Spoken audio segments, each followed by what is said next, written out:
একজন বিএনপি কর্মীকে জীবন্ত কবর দেওয়ার অভিযোগ উঠেছে স্থানীয় এক আওয়ামী সমর্থকের বিরুদ্ধে। কবরগুলো আমরা চিরকালই বিএনপি করি, আমার গোষ্ঠীদেরই তা সুস্থ বিচার চাই বা চিকিৎসা চাই। প্রথমে বিএনপি কর্মী কমিরুল মোল্লাকে বাঁশ বাগানে ডেকে নিয়ে গলায় গামছা পেঁচিয়ে শ্বাসরোধে হত্যা চেষ্টা করা হয়। এরপর জ্ঞান হারালে তাকে জীবন্ত কবর দেওয়ার চেষ্টা করা হয়। প্রত্যক্ষদর্শী নিজের শিশু সন্তান ইব্রাহিমের বরাতে এমন অভিযোগ করেন স্থানীয় এক ব্যক্তি। এখানে আমার ছেলে ঘাস কাটতে আসছিল, এসে গুংড়ানোর শব্দ শুনে বাগানের ভিতর ঢোকে। আমার ছেলে এসে দেখে যে আব্দুল্লাহ একটা ছেলেকে মাটি দিয়ে চাপা দিচ্ছে। তখন আমার ছেলে চিৎকার দিয়ে লোকজন ডাক দেয়। ভিশন এসি নিয়ে এলো মানিব্যাগ গ্যারান্টি অফার। 1 মাস ব্যবহার করে সন্তুষ্ট না হলে সম্পূর্ণ টাকা ফেরত। পরে শিশু ইব্রাহিমের চিৎকারে জড়ো হন এলাকাবাসী। এ সময় মাটি চাপার ভেতর থেকে একটি পা দেখতে পেয়ে কমিরুলকে উদ্ধার করা হয়। পা বাইরে আছে, ওইখানে ওই পাশে দক্ষিণ ফালি মাথা ছিল, উত্তর ফালি পা ছিল।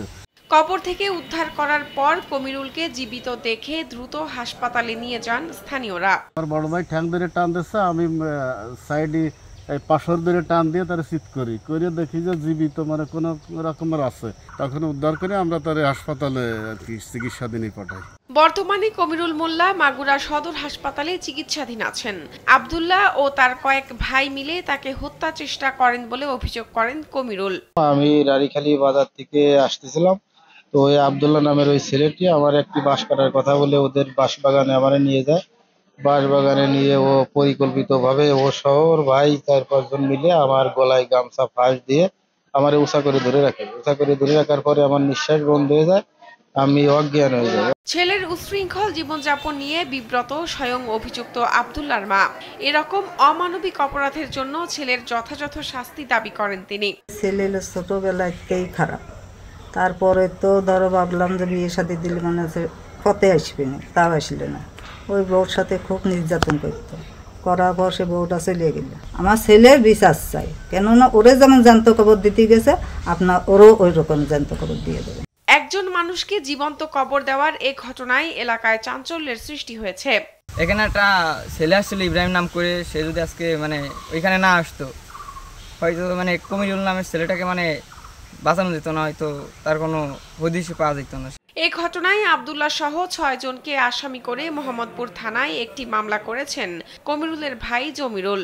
আমি চাই যে আমার বাইরে মামলা সুস্থ হোক, আসামিরা যেন সাজা পায়।